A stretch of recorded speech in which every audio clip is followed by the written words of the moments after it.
रूस यूक्रेन जंग को अब यूरोप किसी भी कीमत पर रुकने नहीं देगा, क्योंकि लंदन में 20 यूरोपीय देशों की मीटिंग में मौजूद राष्ट्रपति ज़ेलेंस्की ने दावा किया कि अगर पूरा यूरोप मिलकर उन्हें लंबी दूरी की मिसाइलें दे दे तो वो फिर रूस को घुटनों पर ला देंगे। और इस वक्त पुतिन के खिलाफ लंदन युद्ध शुरू हो चुका है और ऐसे में अगर रूस ने परमाणु जंग शुरू कर दी तो फिर कम से कम यूरोप के 20 देश पूरी तरह से तबाह हो जाएंगे।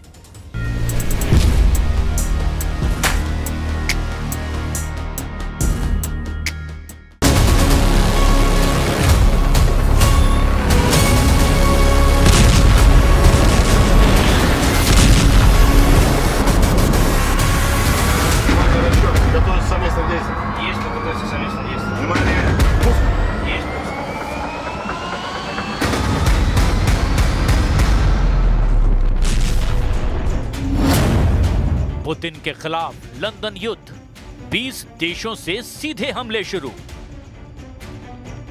रूस यूक्रेन जंग को लगभग 4.5 साल होने जा रहे हैं, लेकिन पहली बार ऐसा हो रहा है कि अमेरिका को दरकिनार करते हुए यूरोप के 20 देशों ने रूस पर सीधे हमले करने की ठान ली है। ब्रिटेन की राजधानी लंदन में हुई मीटिंग में ब्रिटेन, फ्रांस, जर्मनी समेत 20 यूरोपीय देशों ने एक साथ ऐलान किया कि हम यूक्रेन का जंग में साथ देंगे।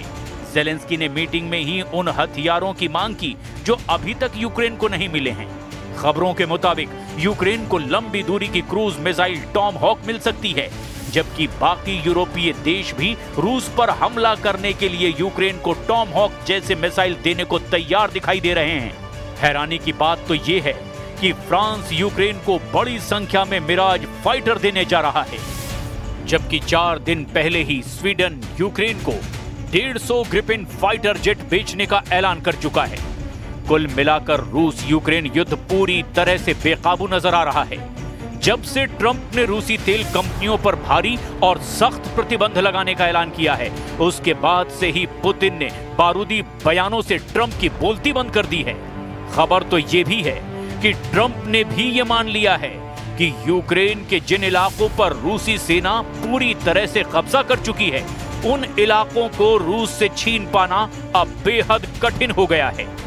खबरों में दावा किया गया कि पुतिन ने जिस तरह से परमाणु ड्रिल से अमेरिका और यूरोप को हैरान किया है, उससे यह साबित हो रहा है कि पुतिन ने पहली बार अपने सख्त तेवरों से मीडिया के सामने ही राष्ट्रपति ट्रंप को उनकी औकात दिखा दी है। हम आपको लंदन से लेकर वॉशिंगटन तक मची उस खलबली से जुड़ी खबरें दिखाने जा रहे हैं, जहां हर तरफ मॉस्को की बारूदी तैयारियों से कोहराम मचा हुआ है। यूरोप पर भारी पड़ेगा लंदन युद्ध, ट्रंप पर हावी पुतिन का खौफ।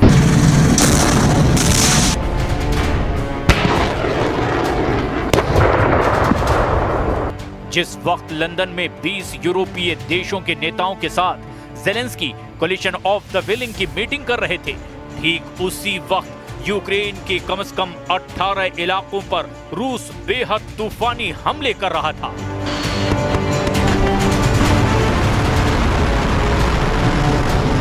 ये रूसी हमले पुतिन की उस सीधी धमकी के बाद आए हैं, जिसमें पुतिन ने न सिर्फ ट्रंप को बातचीत या फिर युद्ध के लिए चैलेंज किया, बल्कि पुतिन ने ज़ेलेंस्की को जंग के झाड़ पर चढ़ाने में जुटे उन यूरोपीय देशों को भी अपनी परमाणु ताकत दिखा दी है, जो ये मानकर चल रहे थे कि रूस के पास ना तो सैन्य ताकत बची है और ना ही पैसा। हम सबसे पहले आपको ये भी बता दें कि रूस के खिलाफ अभी तक अमेरिका मोर्चा खोले हुए है, लेकिन अमेरिका के साथ लंदन से पुतिन के रूस को तबाह करने की कस्में खाई जा रही है। जरा इन तस्वीरों को देखिए।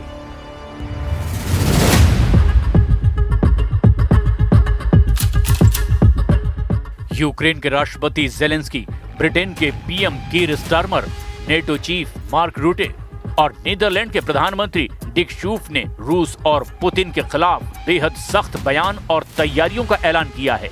तस्वीरों में साफ देखा जा सकता है कि लंदन में हो रही 20 यूरोपीय देशों की meeting collision of the willing में बीच में ही ब्रिटेन के प्रधानमंत्री कीर स्टारमर बैठे हैं, जिनके दाहिने हाथ की तरफ राष्ट्रपति ज़ेलेंस्की बैठे दिखाई दिए।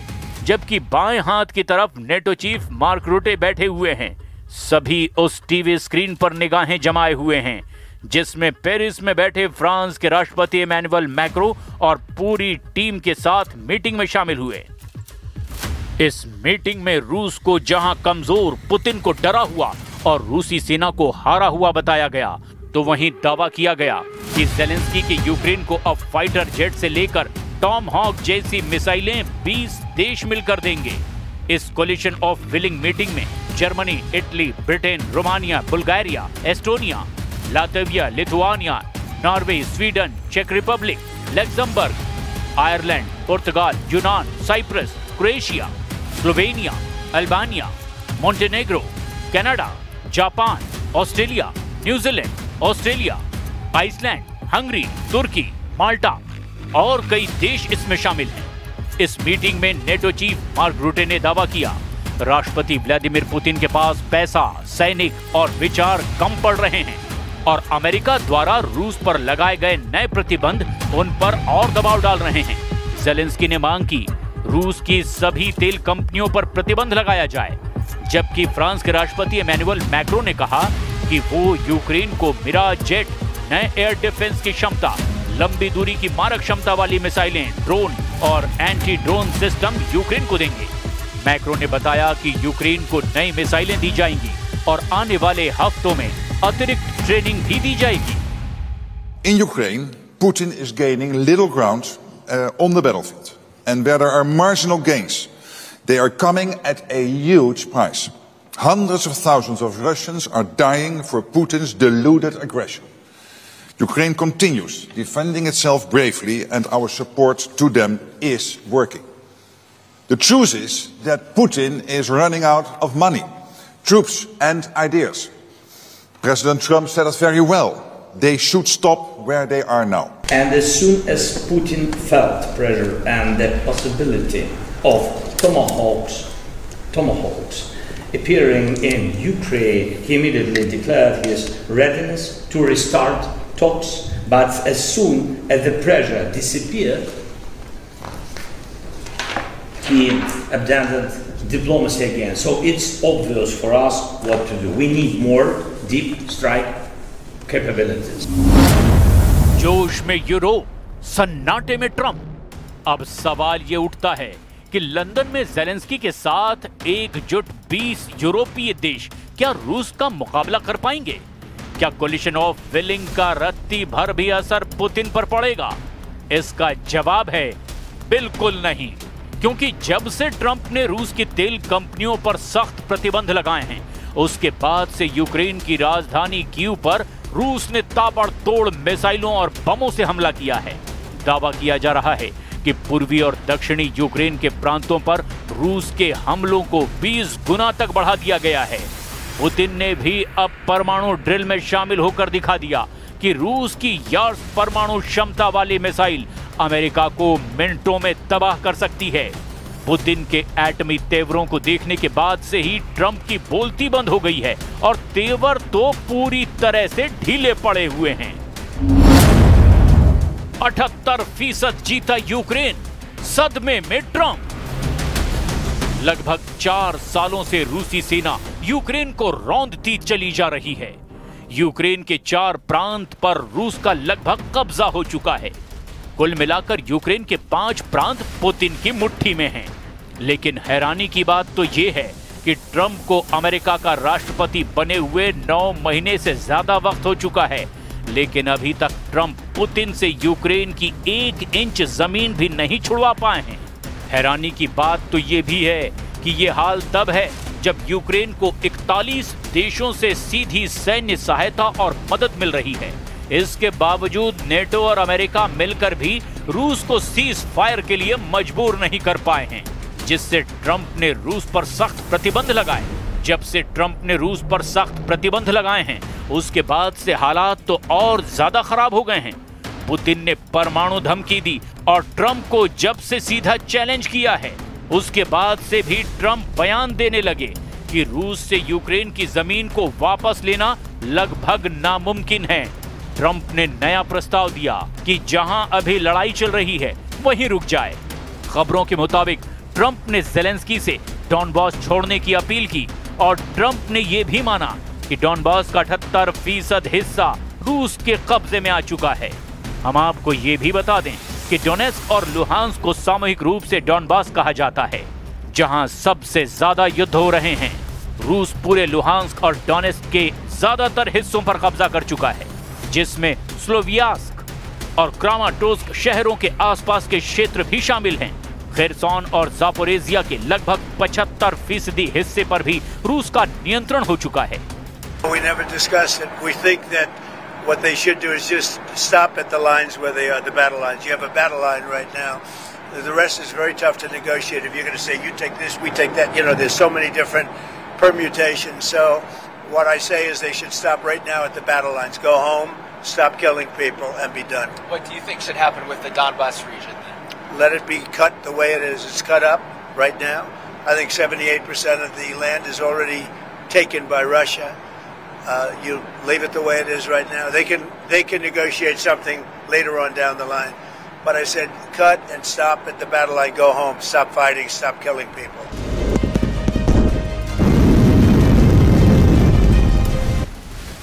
इधर दूसरी तरफ रूसी रक्षा मंत्रालय ने भी इस साल यूक्रेनी क्षेत्र के 4,714 वर्ग किलोमीटर पर कब्जा करने का दावा किया।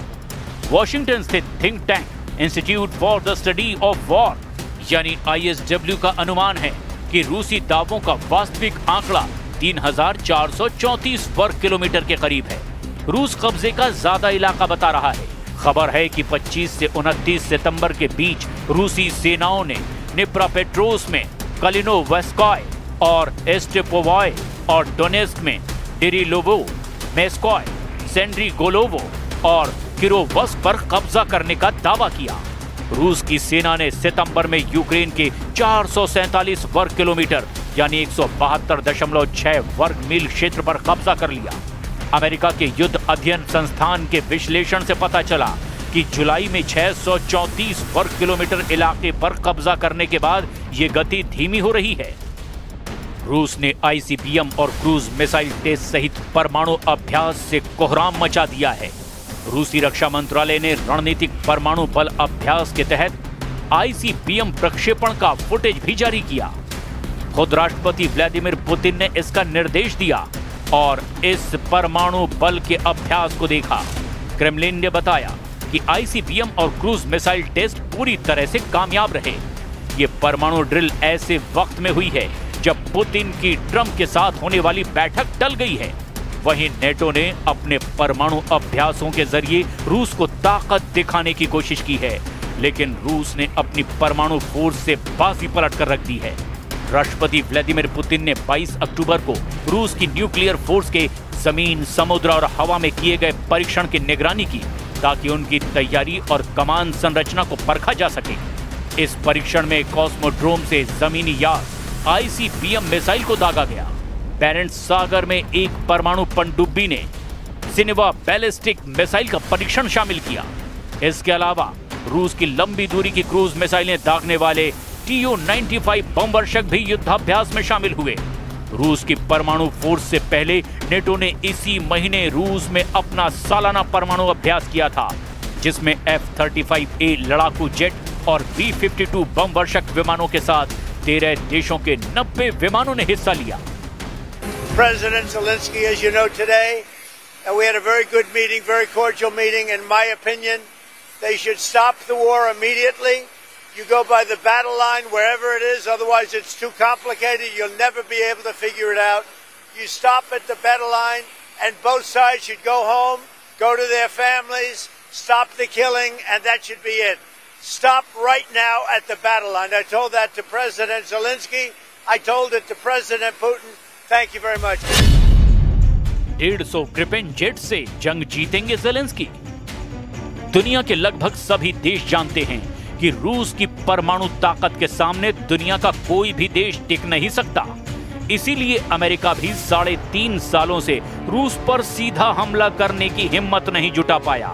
अगर देखा जाए तो पुतिन अब तक के युद्ध में बाजीगर ही साबित हो रहे हैं। जहां एक तरफ रूस यूक्रेन के 27% इलाके पर कब्जा कर चुका है, तो वहीं दूसरी तरफ अपनी परमाणु तैयारियों से नेटो, यूरोप और अमेरिका के होश उड़ा चुका है। आप इसी से अंदाजा लगा सकते हैं कि रूस को जहां चीन, ईरान और उत्तर कोरिया से सीधी जंगी मदद मिल रही है, यही वजह है कि अब ज़ेलेंस्की ने अमेरिका के साथ साथ यूरोपीय देशों से ऐसे फाइटर जेट खरीदने का मन बना लिया है जो रूस यूक्रेन जंग में गेम चेंजर साबित हो सकते हैं। ये तस्वीरें स्वीडन की है, जहां ज़ेलेंस्की फाइटर जेट ग्रिपेन खरीदने के लिए उतावले नजर आ रहे हैं। यूक्रेनी राष्ट्रपति व्लादिमीर ज़ेलेंस्की 22 अक्टूबर को स्वीडन में थे, जहां उन्होंने एक लेटर पर हस्ताक्षर किए जिसके तहत यूक्रेन 150 ग्रिपेन लड़ाकू विमान खरीद सकता है और तब उनमें से एक में बैठने का उन्हें अवसर भी मिला। ज़ेलेंस्की ने दक्षिणी स्वीडन के लिंकोपिंग में स्वीडिश प्रधानमंत्री उल्फ क्रिस्टरसन से बातचीत की और ग्रिपेन लड़ाकू विमान बनाने वाली साब कंपनी का दौरा किया, जो JAS-39 ग्रिपेन लड़ाकू विमान, ग्लोबल आई निगरानी विमान, मिसाइल प्रणाली, टैंक रोधी पैदल सेना हथियार और दूसरे हथियार भी बनाती है। ज़ेलेंस्की ने MOU पर हस्ताक्षर कर दिए हैं। इसके तहत यूक्रेन आने वाले सालों में 150 तक advance Gripen E fighter jets खरीद सकता है। ये घोषणा यूक्रेन के राष्ट्रपति व्लादिमीर ज़ेलेंस्की की स्वीडन यात्रा के दौरान की गई, जहां उन्होंने स्वीडिश प्रधानमंत्री उल्फ क्रिस्टरसन से मुलाकात की थी। दोनों नेताओं ने स्वीडन के शहर लिंकोपिंग में इस समझौते पर दस्तखत किए।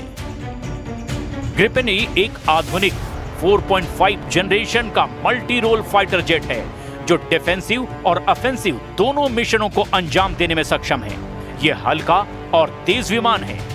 इसे मिट्योर मिसाइल जैसे आधुनिक हथियारों से लैस किया जा सकता है। ग्रिपेन ई वर्जन में नया शक्तिशाली इंजन, एडवांस रडार और बेहतर एवियोनिक्स सिस्टम दिया गया है। स्वीडिश वायुसेना ने भी इसे हाल ही में अपने बेड़े में शामिल किया है। राष्ट्रपति ज़ेलेंस्की का कहना है कि यूक्रेन कम से कम 100 ग्रिपेन जेट्स खरीदने की योजना बना रहा है। उन्होंने बताया कि यूक्रेनी पायलट्स पहले से ही स्वीडन में ग्रिपेन पर ट्रेनिंग शुरू कर चुके हैं। आगे उन्होंने कहा कि हमें पता है कि हम किसके खिलाफ लड़ रहे हैं और ग्रिपेन हमारे लिए दुनिया के सबसे बेहतरीन लड़ाकू विमानों में से एक है। वहीं स्वीडन के प्रधानमंत्री ने कहा, यह सबसे आधुनिक ग्रिपेन वर्जन है। इसकी प्रोडक्शन अभी लिमिटेड है। उन्होंने कहा कि पहली डिलीवरी अगले 3 सालों में शुरू हो सकती है। अब ऐसे हालातों में अगर रूस के खिलाफ 20 यूरोपीय देश मिलकर सीधी जंग में उतरेंगे तो पुतिन निश्चित तौर पर ऐसा युद्ध करेंगे जो शायद दुनिया का आखिरी युद्ध साबित होगा।